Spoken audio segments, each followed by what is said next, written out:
Welcome back to Thoughts from the Crawlspace. Today we are going to dive into some frequently asked questions that we get both before the inspection and after the inspection. Hope you all are having a great day, by the way. Wanted to jump in and answer some of these questions before you get into the process so you're not unsure of what to do next and how we can help you on these things. So the number one question we probably get when we get a phone call is, how much does an inspection cost? Well, there's a lot of variables involved with an inspection. We try to maintain a simple pricing plan, but simply put, all houses are different. Every buyer or seller has different needs, and we want to meet those needs in the best way that we can. So the best thing that I can tell you is to call our office, but I will give you a little bit of information on that. A minimum fee on an inspection is going to start around $400. We have additional services such as sewer line scans. Those can run around $250. Mold testing can be around $350. And so you can see if you add on several of these things, water testing, well inspections, radon testing, and then if we do any environmental testing such as asbestos or lead, all those are additional fees as well. So with anything, you kind of get what you pay for. And just because someone charges more doesn't mean they're better. But I think it does reflect possibly they know their value. They know the value that they're giving out to you as they go ahead and do this inspection and the services that they provide. Now, one thing our call center will do is they will analyze your house, the age of it, where it's located, and recommend a few things based on that knowledge. For example, if you have large trees in the front yard, and it's has a little bit of age to it, maybe 20, 30 years at least, they're going to recommend a sewer line scan, just simply because we don't want you to be caught unaware of what's going on. We want you to be protected as much as you can within what your budget can handle. So asking how much an inspection costs, there's a lot of variables, but there's a basic fee, and then we can add additional services to make sure the inspection experience is very broad and covers all avenues of the house. Another question we get, how long will it take? Well, again, this varies a little bit. If you're getting a 600 square foot house or a 4,800 square foot house or 10,000, obviously it's going to change. But in general, with one inspector on an average size house of, let's say, 2,500 feet, it's going to roughly take 3 hours. And that can, again, the age of the house has a lot to do with it. It's not necessarily the size, but it's more the age. And so if you have a home that was built in, 1939 and it's 4,800 square feet, that's going to be significantly longer of an inspection than one that was built last year. Just because there's a lot more things to look at, most likely. Different building standards in 1939. A lot of the appliances have come and gone. The roof, you've had multiple roofs by now, and so forth. A lot of homeowner interventions, if you know what I'm saying. And so an older house is definitely going to take longer than a newer house will. Another question, can I be present during the inspection or my family? And without a doubt, we would definitely say yes. Now, when to come to the inspection? It depends. You don't really need to be there for the full 3 hours. We can get you all the information you need within a few minutes at the end of the inspection. So we highly recommend coming toward the end of it, maybe the last 30 minutes. If there is some things you want to do there, if you're meeting some contractors, if you're measuring for blinds or furniture or carpet or whatever, then we would recommend you show up just a little bit earlier so that you're not holding the inspector up at the end of it. But in general, the inspection is going to take about 3 hours. A little longer on bigger houses, a little smaller, a little shorter on smaller and newer houses. For example, if we're doing a 1,500 square foot slab house built just a few years ago, it's going to take quite a bit less time than an older, bigger house that has inherently more potential defects. So what about your family? Well, that's a good question. Number one, we want to give you the information, but we understand, especially if you're a first-time home buyer, you might love to have your family there. You want to show them the house. You want to have the comfort of having another set of ears there to hear what the inspector has to say, and that's perfectly fine. We just ask that you don't create a situation that's a little bit too distracting. Sometimes it could be too distracting for the inspector himself, and it may not allow you to get the information you want. Sometimes sellers have a problem with multiple people coming into their house and walking around. So okay that with your real estate agent before you bring the family. And if you have babies or young kids, that might be a time to have a babysitter or a family member watch them. We want you to be able to focus on what you need to know. And we all know that babies are awesome, but they also have short attention spans. And young kids have short attention spans, and they may not let you focus on what you want to focus on. So another question is, when will I get the report? And these first few questions are on our website. So if you forget anything I'm saying, you can go to it and figure out by reading it. But you will get the report in most cases the same day. We send it as soon as possible. As soon as we have written it to our satisfaction, given you all the information that you need, we email it out and you get it the same day. In rare occasions where it's a really difficult house or, we have events planned after the inspection and we're not quite done with the report, it possibly would be the next morning, but definitely same day in 99% of the cases and within 24 hours in almost all circumstances. So what kind of things will be on the report, you might ask? Well, I'm glad you asked. So on the report, we're going to primarily look for health and safety hazards, structural problems, water penetration, insect damage, and there's systems or components that aren't working quite right. Most homes that we inspect have a little bit of age to them. They've had some things go wrong over the years. They're not perfect. There's been settling. There's been shifting. There's been homeowners in and out. And we're not really looking for cosmetic items. We can't move carpet. We're not going to move furniture. We're not going to disassemble anything. We can't see inside walls. But what we can do is look for things that would devalue the property. Major problems, things that are costly to fix. And that could be could be something that seems relatively simple, but isn't. And then just anything that would be a health or safety hazard. We definitely want to look out for those things, and those might be really simple fixes. You could add a handrail to a stairs and you massively improve the safety of that stairs. But those are the main things we're looking for. We're not really there to nitpick the house.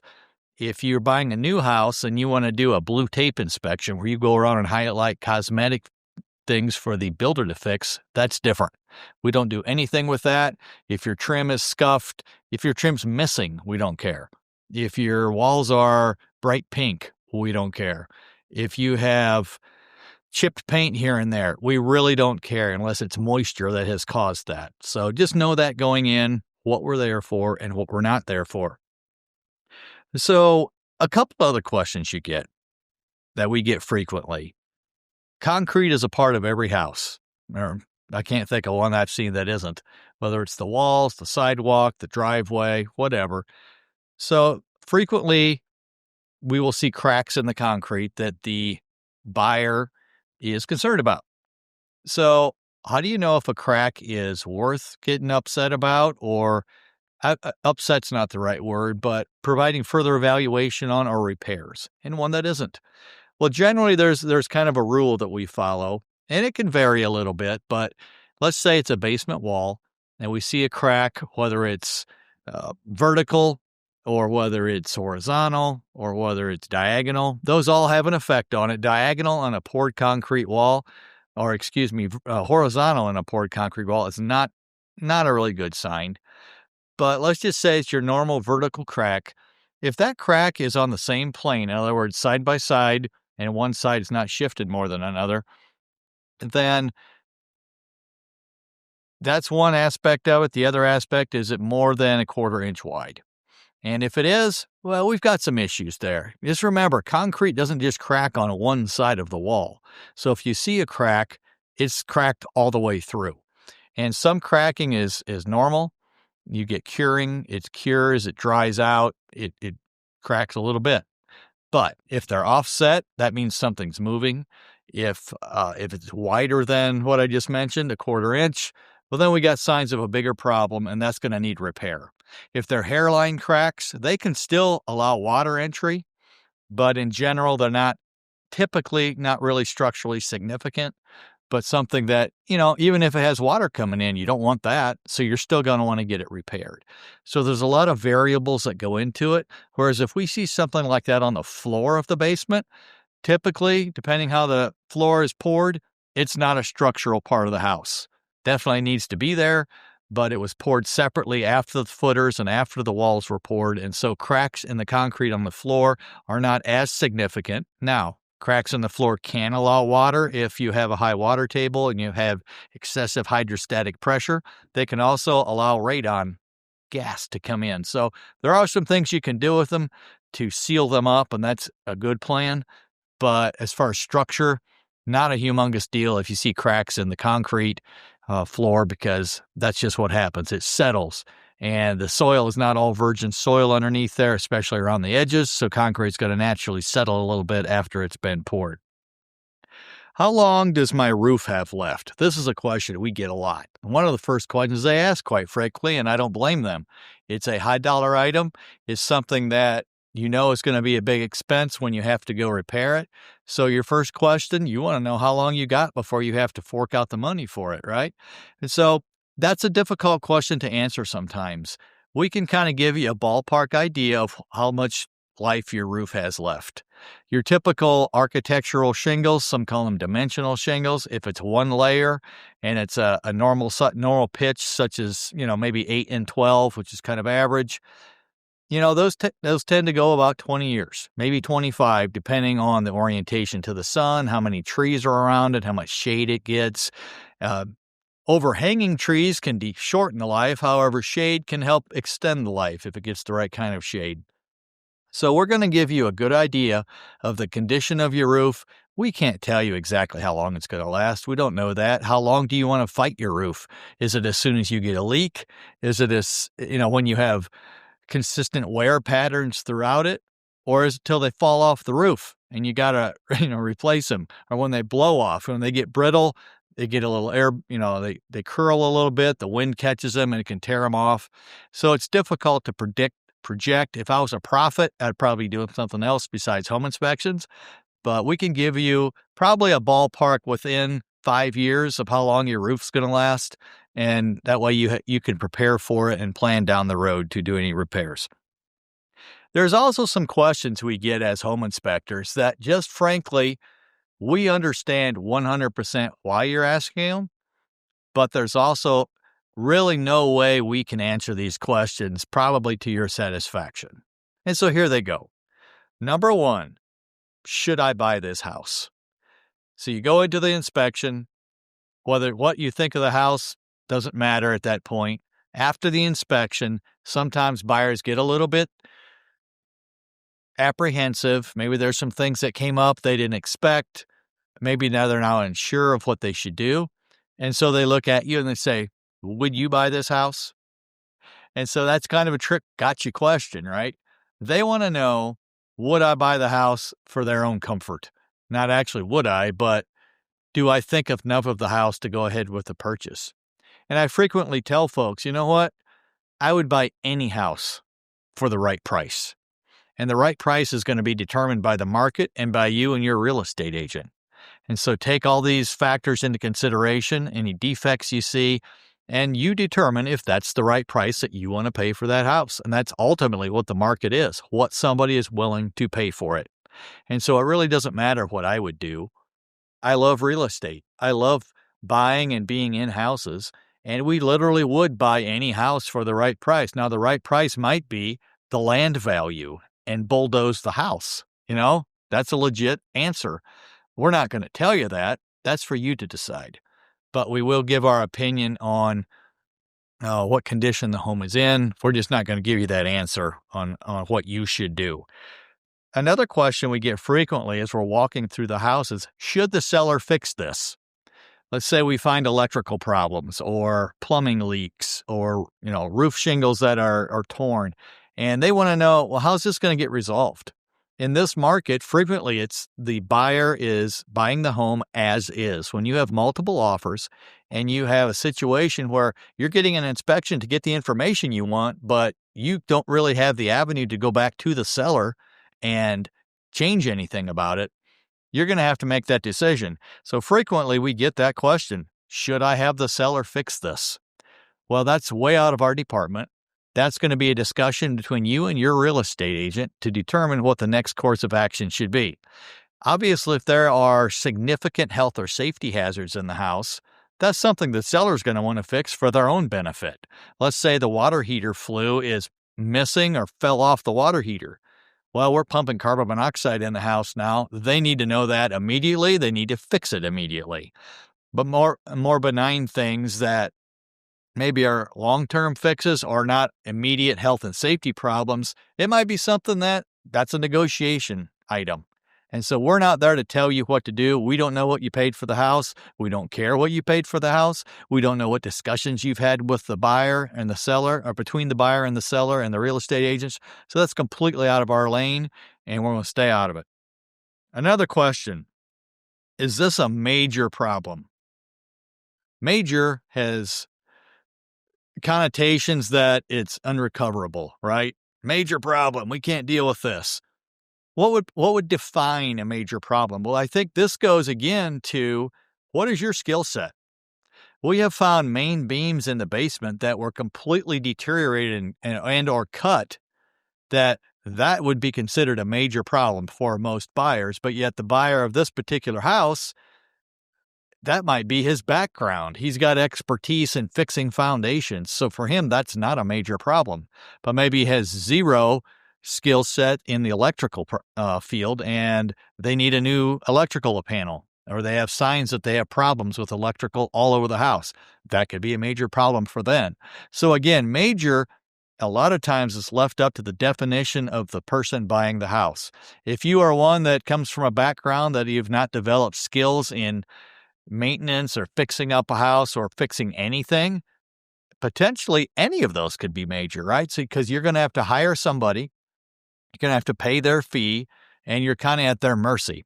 And so in that case, electrical issues, plumbing issues, roofing, attic problems, they could all be major.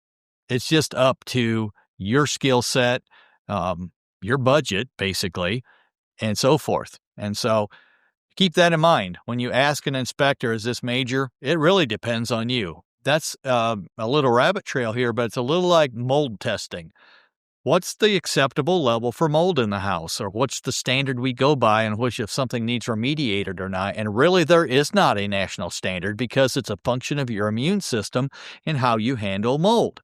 And so we can say this is more problematic compared to the exterior, but it's not going to be cut and dried that this is a problem for everybody. It might be for you. You can't breathe in that room. Somebody else might be fine.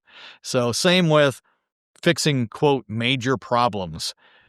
Is a GFCI outlet that doesn't trip, is that major? Well, no, not technically. That's like a $20 item that you could get fixed. But you're going to hire an electrician. He's going to probably charge you $150 an hour plus a service charge. It might cost $400 to get an outlet fixed. Well, that's fairly healthy size. That's maybe not major, but it's certainly significant. So think of that when you go into this. And then one of the final questions we get: did my home pass or fail the inspection? Well, that's your decision. We tell you what we think. We go component by component, checking the roof, the attic, the interior, the mechanicals, the structure, etc. And we give you our honest opinion on it based on industry standards. And then you have to decide, is this house worth it? We don't have a pass or fail. We don't have a percentage. We don't give you A, B, C, or D. We don't give you any of that. We're just giving you our honest opinion. And then it's up to you to decide, do I want to move forward with this purchase? Do I want to move forward with some concessions? Do I want to back out of this deal? What do you want to do? And that's ultimately up to you. We're there to give you peace of mind. That's our number one goal. Peace of mind about A, I love this house and it's going to be a good house, or B, I have some concerns about this house and I would have more peace of mind if I didn't buy it. And so nobody likes that. You've put a lot into finding this house. Your real estate agent has put a lot into helping you find this house. But there's just sometimes it's not the right fit. It's kind of like when you were dating. Great guy, great girl. Maybe it's just not the right fit for a marriage. And so you move on. And so that happens sometimes. It does take more work, but this is a big commitment, and we're there to give you that peace of mind one way or another. We love your questions. We love you coming to the inspection. We work for you. We're there to serve you. We can't wait to do it. So please give us a call. Help us to give you peace of mind one way or another on the house, give you the information you need, and pass this on to someone you think might be looking for a house soon. Hopefully it'll answer some of their questions and make them less concerned about the process. We'll talk to you next time.